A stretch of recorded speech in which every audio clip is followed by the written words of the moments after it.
frente a peritoneo y cavidad abdominal, ¿ya? Según el cronograma corresponde dos importantes temas relacionados pues al abdomen.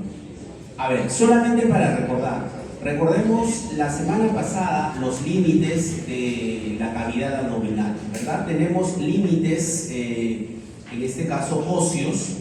Por ejemplo, tenemos pues los rebordes costales, la abertura inferior del tórax, ¿no? Es el límite superior, la cara inferior, la cual está septada, ¿no?, por el diafragma. Quiere decir que el diafragma separa el tórax del abdomen, a diferencia de la pelvis. Recordemos nosotros que el abdomen se va a proyectar hacia la pelvis superior. En esta abertura superior de la pelvis, nosotros estamos observando que no hay un límite como el caso del tórax, ¿no? El diafragma es quien separa, en este caso, a los órganos viscerales.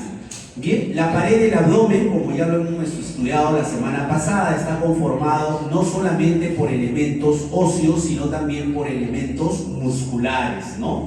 Muy bien, recordemos también que la cavidad abdominal no solamente se limita con la pelvis superior, sino también se va a comunicarse con el miembro inferior, ¿no? Por el miembro inferior. Bien, vamos a también recordar la distribución de los órganos viscerales de la cavidad abdominal. Recordemos nosotros que el peritoneo es aquella capa, ¿sí?, que está pues recubriendo, ¿sí?, a las vísceras, ¿sí?, directamente, y también a la pared abdominal. Justamente el día de hoy lo vamos a estudiar, ¿no? Entonces existe pues un peritoneo, en este caso visceral, y un peritoneo parietal. Recordemos que todo lo que envuelve a las vísceras, ¿no?, es decir, el peritoneo que está dentro, envolviendo a todas las vísceras, recibe el nombre de peritoneo, en este caso visceral. Ahora, a eso se llama cavidad intraperitoneal, ¿no? Todos los órganos que se encuentran dentro del peritoneo reciben el nombre de órganos intraperitoneales, pero órganos que también se encuentran en la cavidad abdominal, pero fuera del peritoneo, en este caso, reciben el nombre de órganos retroperitoneales. Por ejemplo, tenemos nosotros acá a los riñones, Así también la aorta abdominal y la vena cava inferior, en su porción abdominal, es considerado órgano retroperitoneal.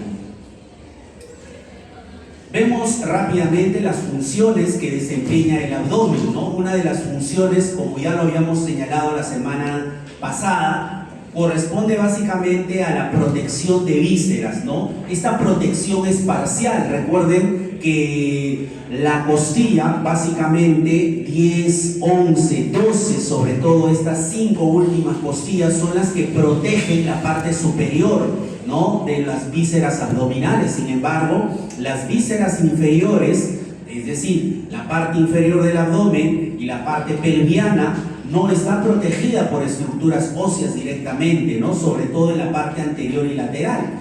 Quien protege en este caso viene a ser la piel, viene a ser un tejido, ¿sí?, conectivo bastante denso, lo cual corresponde básicamente a las fascias, ¿no? Ya han estudiado la pared abdominal la semana pasada. Esas fascias, tejido adiposo, es lo que protege a esta parte de las vísceras abdominales. Recordemos ahora también que esta pared abdominal ya básicamente cumple funciones a través de los músculos, ¿no? Recordemos sobre todo en la expiración, ¿no? En la expiración, recuerden, en este caso hay dos procesos. Inspiración, se contrae el diafragma, ¿ya?, pero se relajan los músculos abdominales. Sin embargo, en la expiración se relaja el diafragma, pero se contraen los músculos, en este caso del abdomen, ¿no? Por lo tanto, los músculos del abdomen participan activamente en la expiración, ¿no? Es un músculo, son músculos complementarios a la expiración. Observemos también que la cavidad abdominal básicamente por la musculatura y anexos, cumple una función importante en fenómenos fisiológicos como la micción, la defecación, el parto, ¿no? Y esto básicamente a la contracción de la pared del abdomen. Debemos recordar también los componentes de la pared abdominal. Estos componentes de la pared abdominal básicamente están conformados por una estructura muscular, la cual está pues básicamente formando la pared anterior y lateral de esta pared abdominal, ¿no? Tenemos el oblicuo externo, el oblicuo interno, el transverso del abdomen, ¿sí? En la parte lateral, en la parte anterior el recto del abdomen, y sin embargo también es necesario que ustedes visualicen en los cadáveres los músculos de la región lumbar, la región posterior, en este caso del abdomen, representado por el cuadrado lumbar, representado por el psoas mayor, por el ilíaco, por ejemplo, y por el psoas menor, por ejemplo, ¿no? Son músculos de la pared posterior del abdomen. Así también los cuerpos vertebrales, ¿sí? Básicamente cumplen esa función de límite posterior. Recordemos la cavidad abdominal. Observe usted, esto vendría a ser básicamente la distribución, todo esto viene a ser el peritoneo parietal, ¿no? El peritoneo parietal, el cual está firmemente, ¿no?, unido hacia la pared abdominal. En cambio tenemos nosotros acá al peritoneo visceral, el cual pues directamente está adherido a las vísceras abdominales, ¿no?, como es el tubo digestivo, por ejemplo. Muy bien. Órganos retroperitoneales, por ejemplo, la aorta abdominal y los riñones. Bien, órganos intraperitoneales y retroperitoneales. Entonces, no nos olvidemos que la cavidad abdominal integra una gran cantidad de vísceras, ¿no? Vísceras como, por ejemplo, la porción inferior, en este caso del esófago. Estamos observando al estómago, primera porción del intestino, duodeno y el yuno ilio. Colon, en este caso recto y ano. Sin embargo, hay otros órganos importantes como es hígado, como es vaso, ¿sí? Y además, recordemos también que existen órganos retroperitoneales, como es el caso de los riñones, como son las glándulas adrenales o suprarrenales, ¿no? Así como estos grandes vasos, ¿no?, como son la aorta abdominal y la vena cava inferior. Muy bien. Observemos la abertura torácica superior. Esta abertura torácica superior, observen, está limitada, ¿no?, por el diafragma, ¿no? Sin embargo, el diafragma se une básicamente a través de estos ligamentos sumamente rígidos, ¿no?, los cuales adhieren, ¿no?, este diafragma a la pared posterior del abdomen, ¿no? Un ligamento muy importante es el ligamento arqueado medio, por ejemplo, este ligamento arqueado medio, el cual genera una especie de asa a la arteria aorta abdominal, y el ligamento arqueado medial, ¿verdad?, los cuales van a adherirse firmemente no solamente a la pared posterior, sino también al reborde costal, Muy bien. Tenemos la abertura superior de la pelvis. Esta abertura superior de la pelvis corresponde a esta región. Esta es la pelvis, ¿no?, superior o falsa. Tenemos debajo de esa, tenemos la pelvis inferior o verdadera, donde están los órganos pélvicos propiamente dichos. Sin embargo, los órganos abdominales se proyectan hacia la pelvis inferior o verdadera, ¿no? Pero obviamente existen, pues, por ejemplo, el ciego, ¿no? Estamos hablando del apéndice vermiforme, estamos hablando pues del colon sigmoides, del colon, en este caso descendente, del recto, ¿verdad? Que son pues órganos que se proyectan a esta pelvis, ¿no?, superior e inferior. Muy bien, los límites de la pelvis, en este caso, el límite de la pelvis, jóvenes, es decir, todo esto viene a ser la pelvis, Por encima de estas líneas punteadas de color rojo, por encima de ello corresponde a la pelvis superior o pelvis falsa, que es parte de la cavidad abdominal. Muy bien, y por debajo de estas líneas punteadas se encuentra la pelvis verdadera, ¿no? La pelvis inferior. Justamente estas líneas punteadas imaginarias corresponden básicamente a la pared anterior del sacro, ¿no? Están formadas básicamente por esta línea pectínea que corresponde al hueso coxal, al pecten y al pubis, ¿no? Todo esto, ¿sí? Toda esta línea de color roja recorre pues esas estructuras, los cuales limitan pelvis superior de la pelvis inferior. Observe también cómo es que la cavidad abdominal, que tiene pues un eje imaginario básicamente vertical, logra en este caso generar un eje oblicuo a nivel de la pelvis. Quiere decir que la pelvis y el abdomen no se encuentran en el mismo eje, están formando un ángulo obtuso, ¿no? Que en las mujeres este ángulo obtuso es mayor que en los varones, por ejemplo. Por lo tanto, hay una ligera, ¿no? En este caso, posición retroabdominal de la cavidad pélvica. Observemos la cavidad pélvica, la cavidad abdominal y la pelvis, ¿no? ¿Qué órganos en este caso están justamente, ¿no? invadiendo la pelvis? No invadiendo, sino están formando parte de la pelvis, ¿no? Estamos nosotros observando, por ejemplo, el recto, muy bien, estamos observando nosotros el recto principalmente, ¿no? Justamente la cavidad abdominal se continúa con la cavidad pélvica sin la necesidad de que existiese una membrana que separa esta cavidad pélvica, esta cavidad abdominal de la cavidad pélvica, ¿no? Sobre todo el recto y en este caso paquete vasculo, nervioso y otras estructuras. Bien, el abdomen y el músculo, el abdomen y el muslo también están conectados, ¿no? En este caso, recordemos nosotros que este foramen por debajo del ligamento inguinal, vamos a ver el orificio inguinal, el cual nos permite básicamente, ¿no? El pasaje de alguna estructura muscular y vasculonerviosa, como es el caso del músculo ilíaco y el psoas mayor, que cuando pasan este ligamento inguinal fusionan sus fibras musculares para solamente en este caso formar un solo músculo, el músculo iliosoas, ¿no? El músculo iliosoas.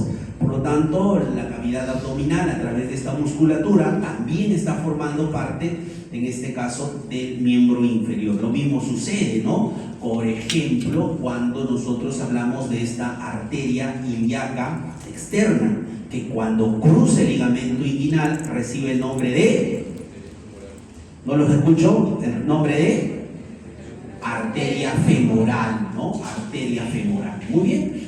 Lo mismo sucede con el nervio femoral, que está transcurriendo también el ligamento inguinal. Entonces hay una comunicación directa del abdomen con el miembro inferior. Bien, la inervación de la pared anterior del abdomen está dada básicamente por los nervios raquídeos que nacen en los segmentos medulares T6, T7 hasta la L1, ¿no? L1, ¿no? Esto corresponde básicamente a la inervación de la pared anterior del abdomen, ¿no? Están involucrados principalmente estos segmentos medulares. Recordemos también, ya en la práctica han observado ustedes la región inguinal, ¿no? La región inguinal, que es una región pues que corresponde a la pared anterior inferior del abdomen y la parte anterior medial del muslo, el cual contiene pues un conducto inguinal que puede ser bastante flexible y sobre todo débil, ¿no? Y puede de alguna manera generar las famosas hernias inguinales, ¿no? Recordemos nosotros que por este conducto inguinal atraviesan algunas estructuras muy importantes. En el varón, por ejemplo, ¿no? Está el cordón espermático, y en mujeres, por ejemplo, el ligamento redondo, ¿no?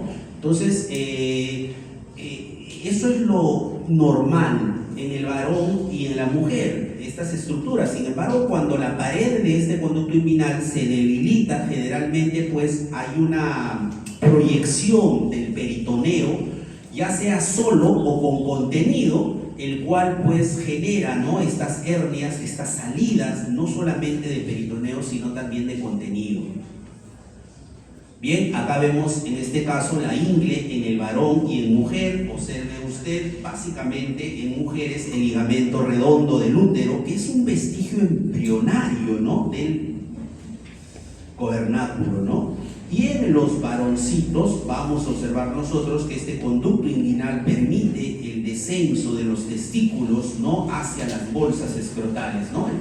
La principal estructura que queda atrapada en este conducto inguinal viene a ser obviamente el cordón espermático, con todo el contenido ya evaluado la semana pasada. Bien, irrigación del intestino. Recordemos nosotros que el intestino, básicamente, muchachos, es decir, las vísceras intestinales están vascularizadas principalmente por la aorta abdominal, por ramas de la aorta abdominal. Tres ramas importantísimas que jamás debes olvidar son las que van a irrigar indirectamente a todas las vísceras, en este caso abdominales, ¿no? Por ejemplo, de superior a inferior tenemos al tronco celíaco, tenemos a la arteria mesentérica superior y tenemos a la arteria mesentérica inferior. De esos tres troncos, todas las demás ramas van a llegar al hígado, van a llegar pues al vaso, al estómago, al duodeno, yeyunoideo, colon y todas las porciones en este caso. Bien, debemos recordar la comunicación venosa. Observe la disposición de la vena cava inferior en el abdomen, está más, ¿no?, en este caso dirigida hacia el lado derecho, ¿no? La posición de los riñones no están en el mismo nivel. Recordemos que un riñón está un poquito más abajo en relación al riñón izquierdo, esto porque el hígado empuja al riñón del lado derecho. Por lo tanto, también las venas renales, tanto derecha e izquierda, tienen pues diferente disposición, ¿no? ¿Ya? La disposición que es fundamental. Muy bien, entonces recordemos nosotros que la vena recoge obviamente sangre de todas las estructuras del miembro inferior, de la pelvis, del abdomen, y lo lleva directamente al corazón, ¿no? Solamente para que puedan evaluar.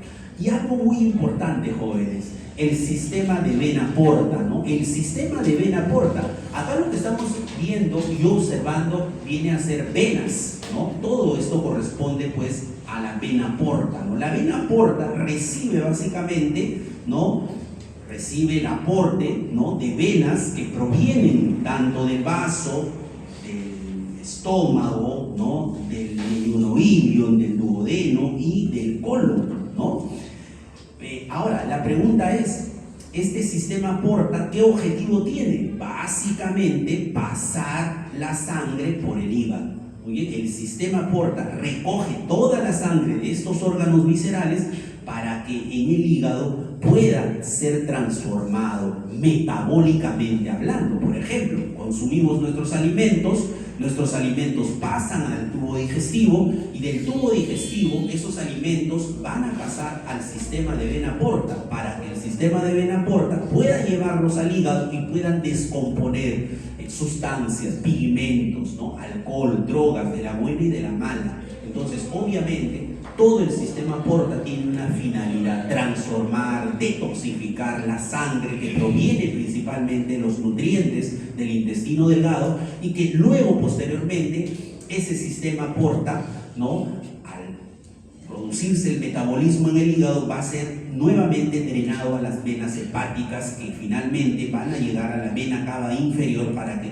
lleve al corazón, ¿no? Y el corazón puede, en este caso, llevarlo a los pulmones y oxigenar esa sangre, ¿ya? Muy bien, pero el objetivo es ese. Bien, el plexo vertebral, recordemos nosotros, jóvenes, que todas las vísceras, en este caso del abdomen, están básicamente, ¿no?, inervados por troncos anterior y posterior del nervio vago, es decir, el décimo par craneal. Recordemos, el décimo par craneal contiene fibras parasimpáticas. Estas fibras parasimpáticas, responsables, ¿no?, de la fisiología que tienen que ver con la inervación, no solamente con la motilidad intestinal, sino también tienen que ver con el dolor visceral, con la sensibilidad, ¿no? Y no solamente en este caso el nervio vago, sino también los nervios explácnicos, ¿no? El mayor, el menor e inferior. Nervios explácnicos, mayor, menor e inferior, que nacen en los segmentos medulares T5 y T12. Muy bien. Y los nervios explácnicos lumbares también, que justamente nacen en los segmentos medulares L1 y L2. Muy bien. Vamos también a observar que los nervios esplácnicos pélvicos participan también en la inervación, ¿no? Principalmente pues de la parte inferior de las vísceras, ¿no? S2 a S4, los segmentos medulares involucrados, ¿no? En esta inervación. Bien, ya también lo has estudiado, la topografía abdominal. Recordemos nosotros que esta es una de las segmentaciones clásicas de los 9 cuadrantes, ¿no? Los dos, en este caso, ejes o planos verticales que corresponden a los planos medio claviculares, ¿sí? Dividen pues el abdomen en tres regiones. Sin embargo, los otros dos ejes horizontales tenemos nosotros, en este caso el plano subcostal, ¿no? Está pasando, transcurriendo por el reborde costal, y el plano intertubercular, en este caso pasando básicamente por la cresta ilíaca. Vamos a observar nosotros que esto divide, ¿no?, el abdomen en 9 cuadrantes, ¿ya? Tenemos el hipocondrio derecho, epigastrio, hipocondrio izquierdo, flanco derecho, mesogastrio, flanco izquierdo, región inguinal derecha, hipogastrio, región inguinal izquierda. Profesor, ¿es necesario que yo, por ejemplo, conozca los órganos que se encuentran en cada región? Claro que sí. Por ejemplo, un signo clínico muy importante para determinar una apendicitis aguda corresponde al signo clínico de... ¿Alguien me podría decir?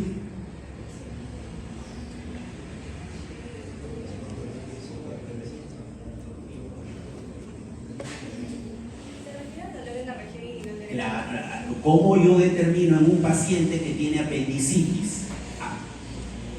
La evaluación de la parte abdominal. ¿Cómo se llama ese signo? Tiene un nombre propio. De Murphy, ¿no? De Murphy. Entonces, recordemos nosotros jóvenes que es importante conocer la distribución de estos. Por ejemplo, en el hipogastrio, ¿qué vamos a encontrar?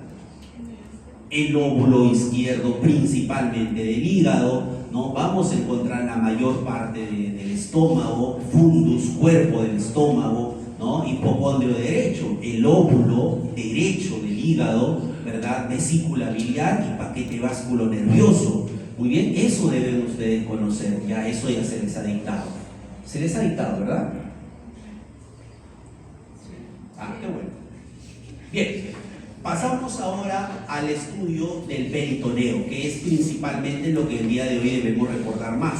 A ver, en primer lugar, debemos recordar que el peritoneo, ¿no?, básicamente es una capa serosa, el cual pues está recubriendo, ¿no?, recubriendo la pared abdominal y los órganos, en este caso viscerales, ¿ya? Por lo tanto, existe un peritoneo parietal, el cual recubre la pared del abdomen, y un peritoneo visceral, el peritoneo visceral que recubre directamente a los órganos viscerales. Entonces, si esto es el peritoneo parietal y esto es el peritoneo visceral, este espacio recibe el nombre de espacio peritoneal, ¿no? El espacio peritoneal. Este espacio peritoneal es virtualmente espacioso, ¿no? Pero en verdad prácticamente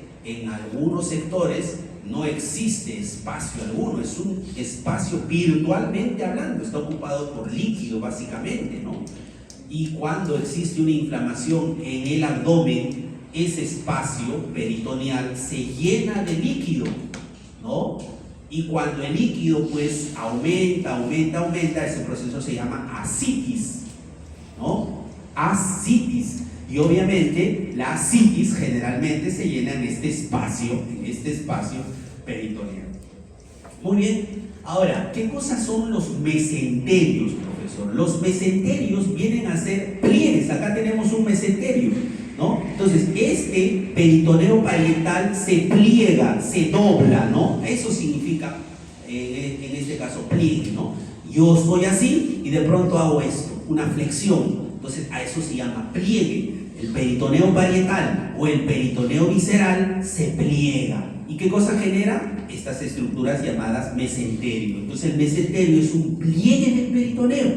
Muy bien. Ahora, esos pliegues del peritoneo van a generar justamente estructuras intraperitoneales y extraperitoneales. Mejor dicho, los pliegues del peritoneo van a generar, ¿no?, que los órganos se dispongan. En este caso, este pliegue genera que justamente, por ejemplo, se cierra en este caso el peritoneo visceral. ¿Y qué cosa va a generar? Va a generar órganos que están atrapados dentro del peritoneo, ¿no? Dentro del peritoneo visceral. A eso se llamarán órganos intraperitoneales. Sin embargo, también hay órganos que quedan atrapados fuera del peritoneo visceral. A esos órganos, como el riñón, por ejemplo, se le denomina órganos extraperitoneales.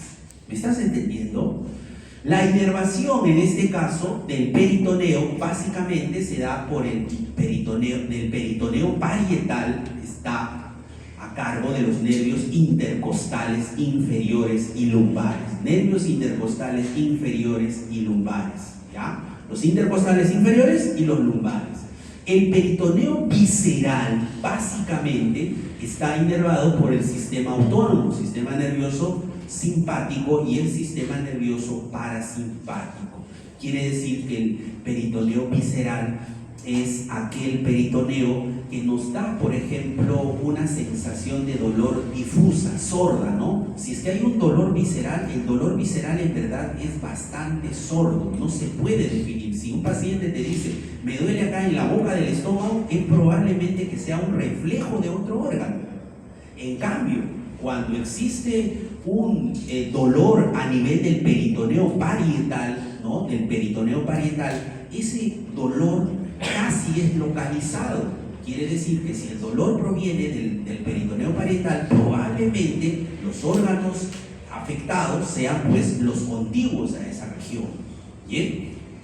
Básicamente por los nervios. Tenemos nosotros la cavidad peritoneal. La cavidad peritoneal es toda esta, ¿no? Toda esta viene a ser la cavidad peritoneal.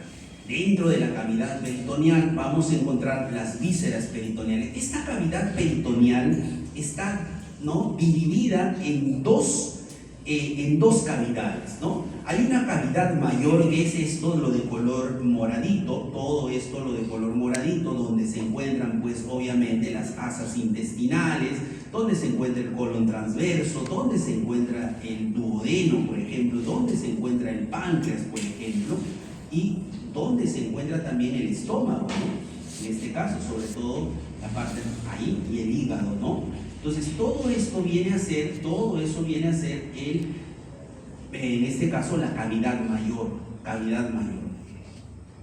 peritoneal mayor. Y hay otra cavidad, la cavidad peritoneal menor, ¿ya? A esta cavidad peritoneal menor se le conoce como la bolsa omental, ¿ya? Bolsa omental o cavidad peritoneal menor. Y en este caso, a la cavidad peritoneal mayor se le conoce como bolsa peritoneal, ¿no? Es más grande la bolsa peritoneal. Recordemos nosotros que la cavidad mayor, ¿no?, está pues insertada desde el diafragma. Ahí está el diafragma, tenemos acá el diafragma desde acá, ¿hacia dónde? Hasta abajo, ¿no? ¿Hacia dónde? Hacia la cavidad pélvica, se inserta en la cavidad pélvica. Muy bien. En cambio, la bolsa omental básicamente, ¿no?, está pues insertada posterior al estómago, se encuentra ubicada posterior al estómago, por lo tanto se adhiere a las paredes del estómago, ¿verdad? Estamos hablando, en este caso también, al hígado, posterior al estómago y posterior al hígado, ¿no? Se encuentra esta bolsa omental. Ahora, las dos bolsas, la bolsa peritoneal mayor y la bolsa omental menor, estas se comunican, ¿no? Se comunican a través de un agujero. Ese agujero recibe el nombre de orificio omental o epiploico, ¿ya? Orificio omental o epiploico. Hay una cavidad, hay una comunicación entre la cavidad mayor y la cavidad menor. Muy bien, y obviamente existen pues en ese orificio, ¿no? Ese orificio, este orificio mental, existen algunas estructuras importantes que lo vamos a ver a continuación. Por ejemplo, ¿no? Acá, observe en este corte transversal, es un corte transversal en el cual vamos a observar nosotros el hígado, vamos a observar el estómago, el vaso, ¿sí? Anterior, y esto viene a ser posterior, ¿no? Cuerpo vertebral, órganos retroperitoneales como el hígado, por ejemplo, tenemos nosotros la aorta, tenemos la vena cava inferior. Entonces, y acá tenemos el orificio mental. El orificio mental justamente relaciona, comunica la bolsa omental, ¿no? O cavidad peritoneal menor y la cavidad peritoneal mayor o el saco peritoneal. Muy bien, este orificio mental es fundamental porque cuando se participa, ¿no? En todas las intervenciones y procedimientos, tener en cuenta que por delante de él se encuentra, por ejemplo, este paquete, ¿no? Importante, como es la arteria hepática propia, ¿no? Como es pues el conducto biliar y como es la vena porta, por ejemplo, ¿no? Y hacia posterior, por ejemplo, tenemos la vena cava inferior, ¿no? Esas son las relaciones que presenta este orificio mental. Quiere decir, jóvenes, que los dos orificios, tanto menor y tanto mayor, recuerde que el menor se encuentra principalmente detrás del estómago y detrás del hígado, ¿no? Estos dos se comunican a través de este orificio mental, ¿ya? Quiere decir que el líquido va a discurrir, ¿no? A lo largo de todas las vísceras intraperitoneales. Bien, sin embargo, también debemos hablar acerca de los pliegues del peritoneo, ¿no? ¿Qué sucede cuando el peritoneo, en este caso, se pliega, ¿no? Se pliega, porque habíamos hablado nosotros acerca de los pliegues del peritoneo que corresponden a los mesenterios, y justamente vamos a hablar de ello, ¿no? Vamos a hablar de los pliegues de estos peritoneos que tienen nombre propio, ¿no? Entonces, los pliegues del peritoneo básicamente corresponden al aumento mayor que están observando ustedes. En primer lugar, tenemos un pliegue peritoneal conocido como aumento mayor, deriva embriológicamente del mesenterio dorsal, ¿no? Del mesenterio dorsal embriológicamente, donde se inserta obviamente la curvatura mayor del estómago, ¿verdad? Curvatura mayor del estómago y también del duodeno, primera porción en este caso, duodeno. Es como un delantal, es como una, en este caso, como un mandilón, ¿no? Obviamente está constituido por tejido graso, básicamente, tejido conjuntivo. Recordemos nosotros que la inserción, en este caso, se da en la parte superior, el cual, ¿no? Genera una especie de protección, sobre todo al yeyuno ilio, ¿no? Al yeyuno ilio y al colon ascendente, descendente. Recordemos nosotros que este aumento mayor es importante porque entre sus capas de estos aumentos, ¿qué cosa discurre? Discurren los vasos gastroomentales, tanto del lado izquierdo como del lado derecho. Esa es la importancia. Quiere decir que los vasos que van a nutrir a las vísceras del yeyuno ilio y anexos, justamente, y a la pared abdominal, justamente discurren por las dos capas, porque son dos capas que este aumento mayor presenta. Entonces, entre esas dos capas discurre este paquete vasculonervioso, sobre todo vascular, el gastromental derecho y gastromental izquierdo. ¿Qué función tiene? Función protección, función energética, muy bien, principalmente. Recordemos nosotros, y función de nutrición, recordemos nosotros que contiene vasos. Y el aumento menor, ¿qué cosa es el aumento menor? El aumento menor ya va a comunicar, en este caso, estómago con la pared y con la base del hígado, ¿no? Curvatura menor del estómago con la base del hígado, el omen menor. El omen menor deriva embriológicamente del mesenterio ventral, Su extensión, como ya lo dijimos, la curvatura menor del estómago y la primera porción del duodeno, y también obviamente, ¿no?, se va a adherir a la base del hígado, ¿no?, a la base del hígado. Muy bien, este aumento menor es importante porque presenta ligamentos. Un ligamento corresponde al ligamento, en este caso hepatogástrico, hígado, gástrico, estómago, y el otro ligamento, el ligamento hepatoduodenal, ¿no? Se va al duodeno. Muy bien. Ahora, ¿cuál de estos es importante? Los dos, pero el más importante, si es que hablamos desde el punto de vista quirúrgico, es importante el hepatoduodenal, ¿no? El hepatoduodenal está básicamente ubicado en el límite del orificio mental. ¿Se acuerdan ustedes ese orificio mental que comunica, ¿no?, la cavidad mayor de la cavidad menor? Cavidad abdominal mayor de la cavidad abdominal menor. Entonces, ese orificio se encuentra justamente, ¿no?, en este ligamento hepatoduodenal. No solamente eso, sino también se encuentra la arteria hepática, el conducto biliar y la vena hepática, que son estructuras muy importantes, por ejemplo, ¿no?, cuando uno participa en una colecistectomía, ¿no?, una extirpación de vesícula, por ejemplo. Muy bien, entonces estas estructuras son importantes a tomar en cuenta. La curvatura menor del estómago, por lo tanto, la curvatura menor del estómago y este aumento menor también están relacionados con los vasos gástricos derecho e izquierdo. Vamos a ver la próxima semana, van a ver en teoría también que el estómago está irrigado por la arteria gástrica derecha y gástrica izquierda. Van a escuchar ese nombre: arteria gástrica derecha, arteria gástrica izquierda. Esa arteria gástrica izquierda, ¿dónde se encuentra ubicado? ¿A nivel de dónde, profesor? Lo estoy diciendo, en la curvatura menor del estómago, más o menos en la curvatura menor del estómago y el aumento menor acá, ¿no? Es donde empieza a dividirse esos dos vasos. Y los mesenterios, a ver, nosotros habíamos hablado de los mesenterios. Los mesenterios son otro tipo de repliegues del peritoneo. Los mesenterios, en este caso, son un tipo de repliegue del peritoneo. ¿Y qué función tienen estos mesenterios, chicos?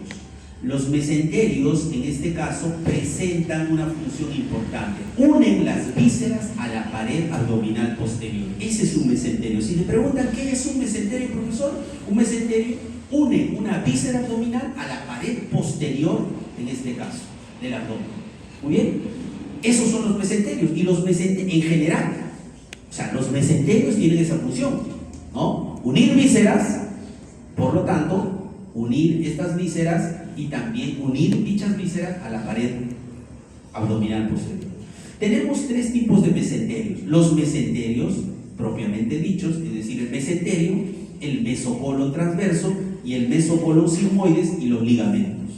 El mesenterio propiamente dicho, ¿no? El mesenterio propiamente dicho lo que hace básicamente es, pues, en este caso, unir, ¿no?, el yeyuno ilion a la pared posterior del abdomen, ¿ya? Y recuerde que el yeyuno ilion es la porción más extensa del intestino delgado. Por lo tanto, lo que hace es unir este yeyuno ilion a la pared posterior del abdomen. ¿Y cuáles son sus inserciones? Sus inserciones obviamente corresponden, pues, a la parte duodeno-yuyinal, es decir, la parte del duodeno con el yeyuno, ¿no?, y la parte iliocecal, la parte terminal del intestino delgado, ¿ya? Su inserción se da a nivel del duodeno-yuyinal, es decir, del límite del duodeno con el yeyuno, ahí está, ¿sí? Y su inserción final se da, pues, a nivel de ¿dónde? A nivel del iliocecal, ¿no? De la región iliocecal. Unión del intestino grueso con el intestino delgado. Ahí se inserta finalmente también parte superior y parte inferior. Muy bien, presenta dos hojas. Este mesenterio presenta dos hojas, ¿ya? Y entre esas dos hojas discurren los vasos y nervios linfáticos que tienen que ver con la irrigación del yeyuno ilio. Por lo tanto, cuando ustedes ven en el cadáver, profesor, esta es la arteria mesentérica, ¿no? Inferior, o la arteria mesentérica superior. Entonces, ¿por dónde discurren estos vasos? Esos vasos discurren básicamente por estas dos hojas del mesenterio, ¿ya? Y vas a encontrarlo, ¿no? Acá, en el intestino delgado, vas a encontrar, entre las asas intestinales, vas a encontrar pues a ese mesenterio. Muy bien, es como una tela, ¿ya? Es esta tela, ¿no? Esta telita. Bien, y luego tenemos al mesocolon transverso. Observa el mesocolon transverso. ¿Por qué le llaman mesocolon transverso? Porque se encuentra a nivel de ¿dónde? Del colon transverso, relacionado con el colon transverso. Muy bien, entonces lo que hace es básicamente este mesocolon transverso unir el colon transverso a la pared posterior del abdomen, ¿ya? A la pared posterior del abdomen. Recordemos nosotros que este mesocolon transverso está relacionado con la cabeza, ¿ya? Y el cuerpo del páncreas, ¿sí? Relacionado con la cabeza y el cuerpo del páncreas. Recordemos también que presenta dos hojas y por sus dos hojas transcurren vasos y nervios, ¿no? Que irrigan a este colon transverso, ¿ya? Al colon transverso. Muy bien. Y luego tenemos otro tipo de mesenterio que corresponde al mesocolon sigmoides. Ya te estarás imaginando por qué le llaman mesocolon sigmoides, porque se encuentra relacionado con el colon sigmoides, ¿no? Casi parte terminal del colon sigmoides. Pero observa que este mesocolon sigmoides tiene la forma de una letra V, ¿no? Letra V. Bueno, todo esto viene a ser el mesocolon sigmoides, sin embargo, tiene un límite en forma de V. Entonces, este colon sigmoides, ¿no? Lo que hace es adherir el colon sigmoides a la pared posterior del abdomen. Esa es su función, ¿no? Tiene forma de una V invertida, ¿ya? Y se relaciona con la división de la arteria ilíaca. Ahí estás viendo tú la arteria ilíaca. Esta es la arteria ilíaca común. La arteria ilíaca común nace en la aorta abdominal. Esta aorta abdominal se divide en dos arterias ilíacas comunes.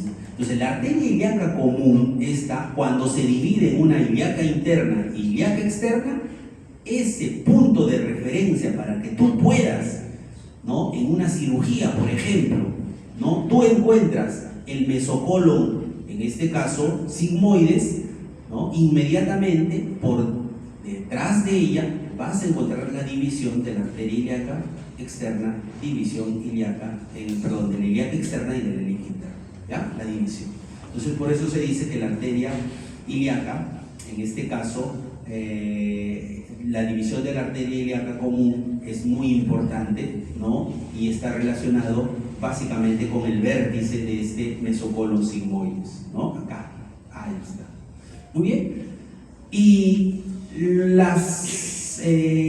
los vasos responsables de la irrigación corresponden a la arteria rectal superior y el sigmoide, ¿no? Arterias sigmoideas, vasos, arterias y nervios que pasan por este pliegue, que pasan por sus dos hojas, ¿ya?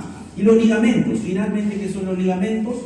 Los ligamentos, escúchelo bien, unen órganos entre sí, ¿no? Por ejemplo, acá nosotros estamos viendo un ligamento, ¿no?